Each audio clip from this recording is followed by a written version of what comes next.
Hi, hello. Welcome to my channel. This is Dae from Daylight Healing Oracle, and if you are here, then I trust there is a message for you to bring in some clarity, peace, and healing on this Scorpio full moon lunar eclipse. So why don't we just bring up a few cards and see where these energies are coming from. We've got the Hanged Woman on the back of the deck. The Two of Pentacles flew out, hit the floor. We've got the King of Pentacles and Temperance.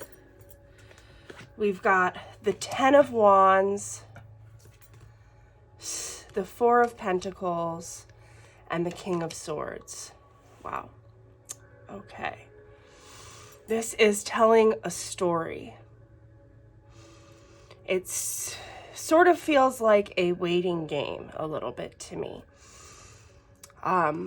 Something I heard the other day, I believe it was from Katarina Huser, if you've ever seen her YouTube channel. She transmits a lot of light language. And anyway, a message that I heard the other day was that imagine if you are on a river in a boat and you know for certain that that boat is going to the ocean.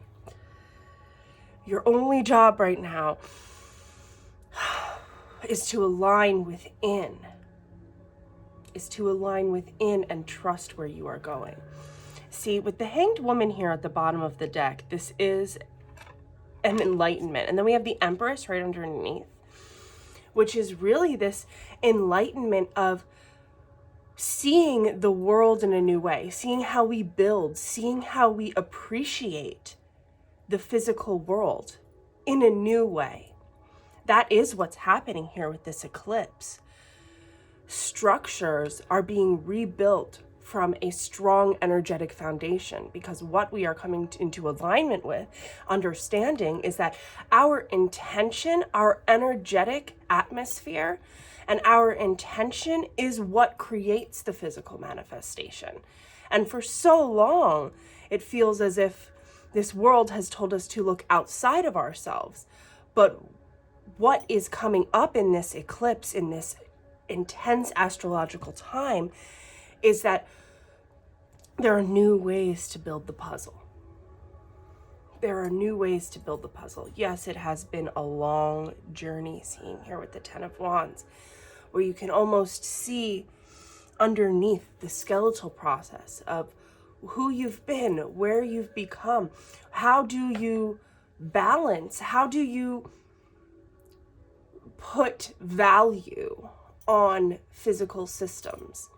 Because a lot of this is balancing these pentacles. How do I hold these pentacles?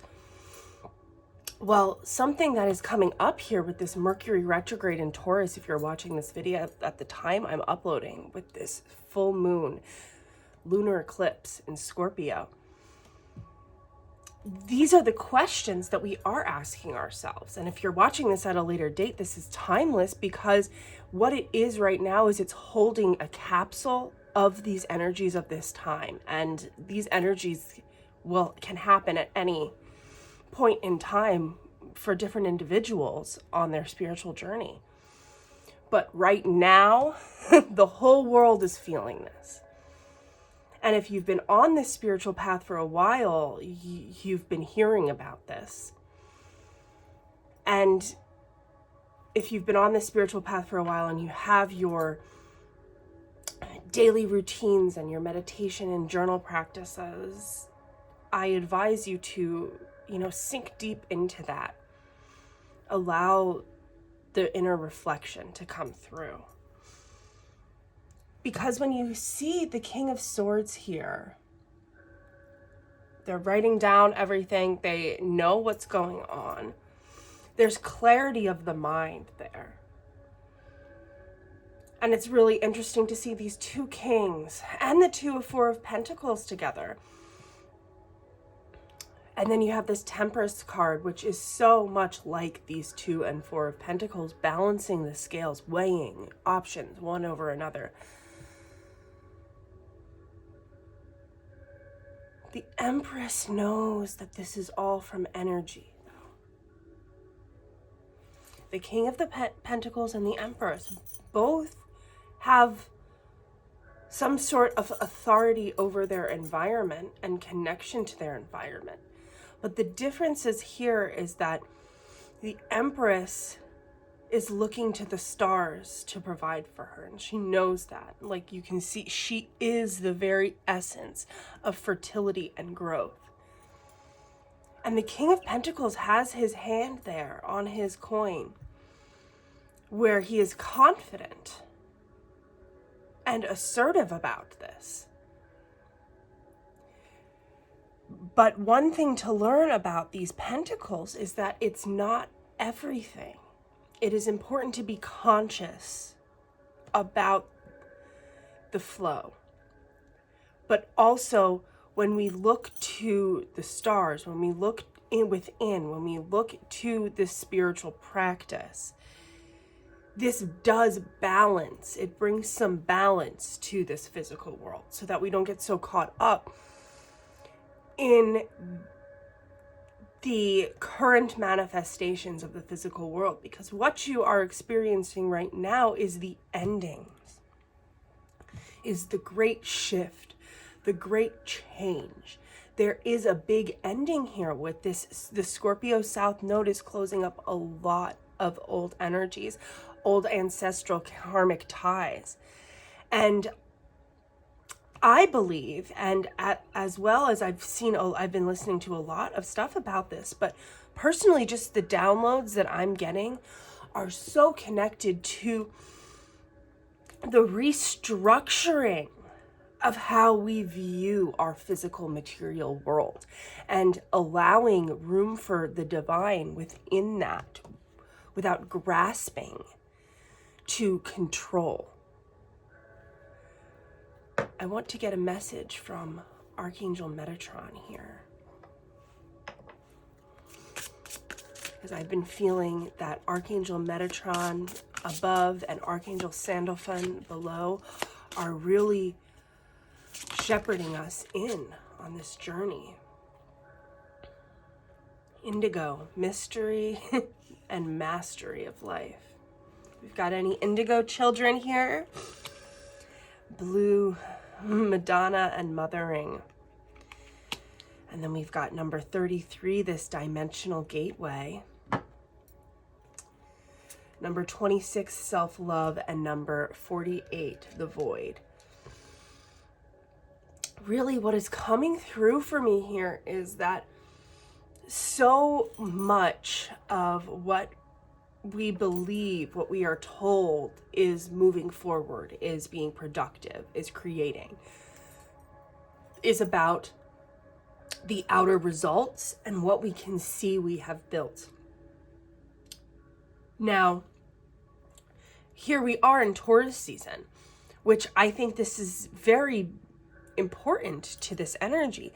The consistency, the dedication, the determination of building. Of building with intention what you desire, knowing that the small, consistent, dedicated steps will lead you there. But this does not mean burying our heads in the sand, putting your head down and just continuing to work hard. There is an upliftment, a inner connection that is being asked of us right now. It is being asked of all of us. That is what this Scorpio full moon lunar eclipse is bringing up. That is what the energy of Scorpio full moon brings up. Speaking from somebody who has a lot of Scorpio in her chart. I happen to have a Scorpio moon next to Pluto in my 11th house. And I happen to have my Sun and Jupiter in the 8th house in Leo, ruled by Scorpio, and my Mars, Virgo, and Venus in the 8th house as well, ruled by Virgo there. So this, safe to say, I feel that I have been waiting my whole life for the culmination of this eclipse.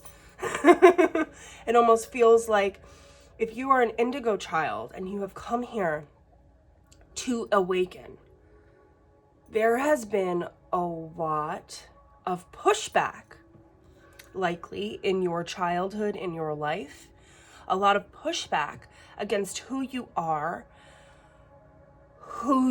called to be, this magical, fairy, magnificent, ethereal being, celestial. This card was just, it was just on my tarot box right there, and caught my eye. When you are this celestial being who has the mirror of light, who believes in magic, who believes in creating life and has art constantly flowing from them, in whichever way is your medium. And you tell people, and you're born in a world where all these people are living under these perceptions that they've had to give up their dreams, that they have to work hard, and that life is hard and you suffer. That is an old story that we can let go of now. Let's put some selenite right there. That is a story we can let go of now. And I know how painful that can be. To be raised in a world who does not see you and who wants you to be something else for their own comfort. But there was a reason why you could never conform. There was a reason why trying to live in that world made you so upset, made you so sad, felt like it was draining your life force. And that's because you are meant to be here making magic, accessing magic, healing the world, creating whatever it is that you are called to do that sets your heart alight, that brings so much nourishing energy to you. Whatever you do that brings you energy, that is a very, very auspicious sign about your life purpose. And this doesn't mean that you have to be at the top of every field that you go into, or that the specific field that you choose to do, you have to be the king, you have to be the best. Who really cares?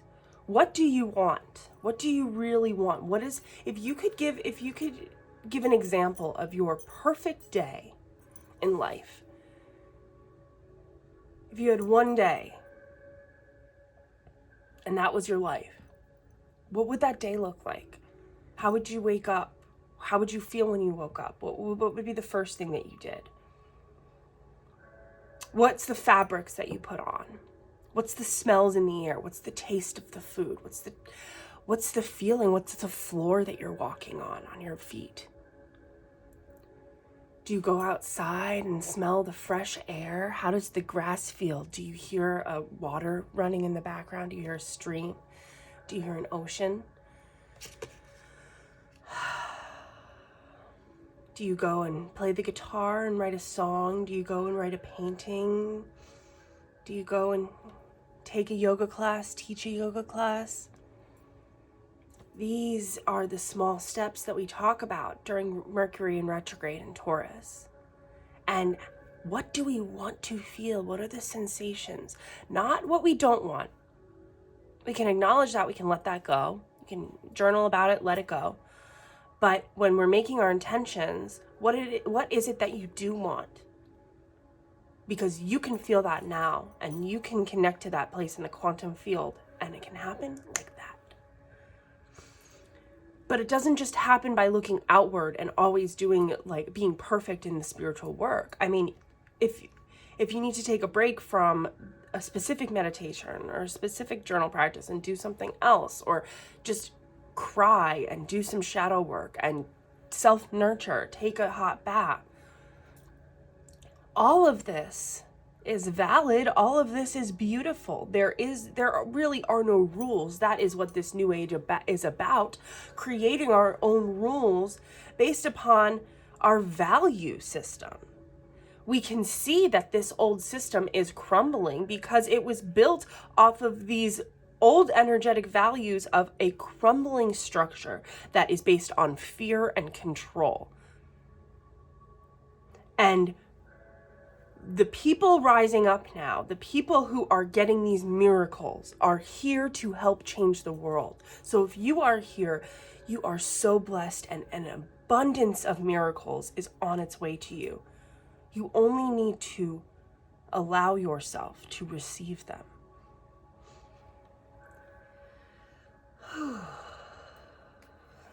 Let me get one card here.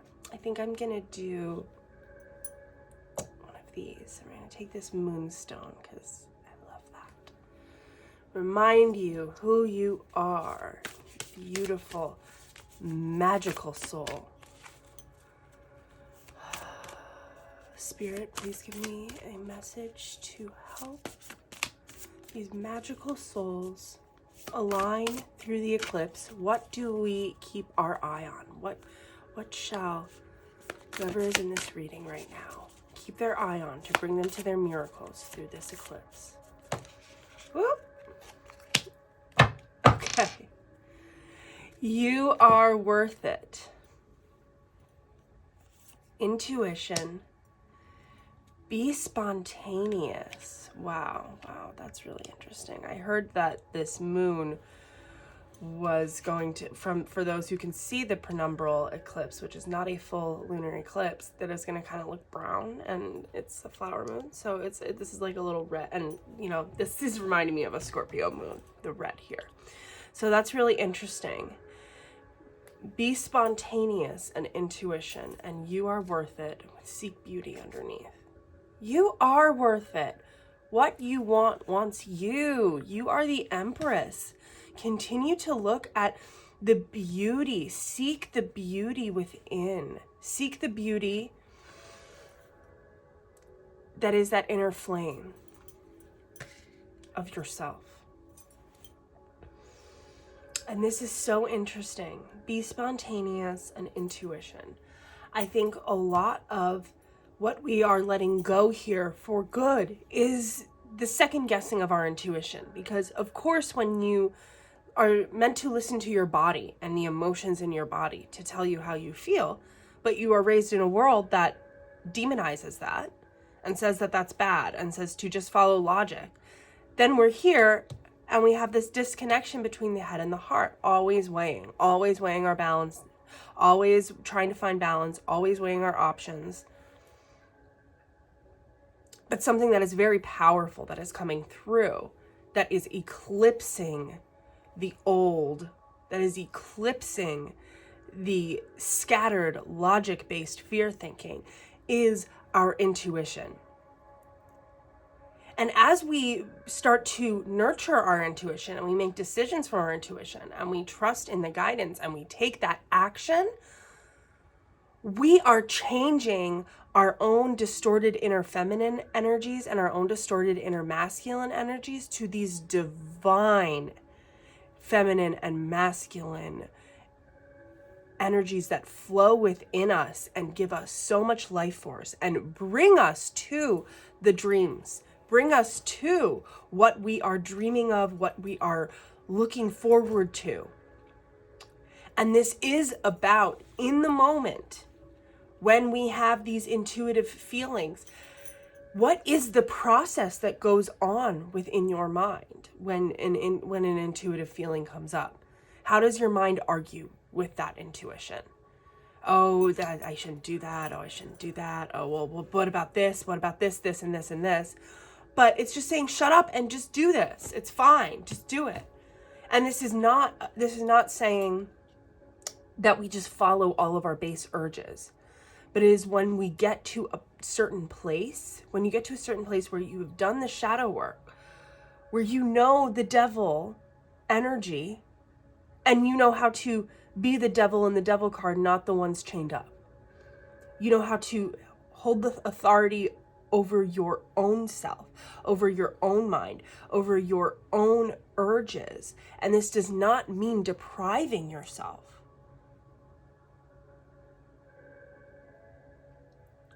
Certain habits or urges or whatever you want to call it that come up as coping mechanisms. There's nothing wrong with you for going to that, because you're just trying to feel better in some way. But when we can tell what is a old habit that's keeping me back, and what is something that's my intuition but that maybe people around me might think is not okay or not right based upon their perceptions. What feels right to you? Whatever feels right to you, trust that that is a message from the divine. Trust that when your intuition comes through and speaks calmly to you, that is how you can tell. It speaks calmly. That intuition is telling you to take action.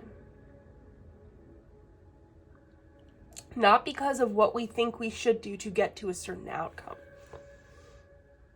Align with the intention of the outcome you want, and then follow the intuitive advice. And I understand this is a lot to retrain our mind in these ways. But I believe that you can do it. I believe that there's a reason you are here. I believe that this world needs your voice, needs your song to be heard. And that as you follow your intuition, you go through this divine dimensional gateway and help everyone on the path. Because this message is quite obviously for the indigo children. And speaking as one myself, I'm sending you so much love, because I know that this has been quite a journey. But this is the time that we've been waiting for. This is the time when justice prevails, when everything changes, and when magic is witnessed again by the world. Here you are, one of the first, to shepherd in the regrowth and the integrity of how we use this magic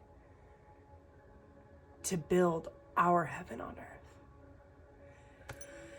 Thank you so much for joining me on this reading. I just felt spirit come through right as I woke up, telling me to come do this. Sending you so much blessings for this Scorpio full moon lunar eclipse. You have got this. If you would like to book any personal readings, you can check that out in the link in the description box. I do astrology and tarot readings and Akashic readings, as well as one-on-one coaching, sound healing, meditation, using neurolinguistic programming and hypnotherapy, and I create song spells doing that. So if you're interested, go check out daylighthealing.com. D-A-E, that is my name. You can call me Day. Thank you so much. I hope to see you soon on another video. I really appreciate all your support here as I'm growing, and I'm so grateful for all of the kind, beautiful, supportive energy that I am receiving. Blessed be.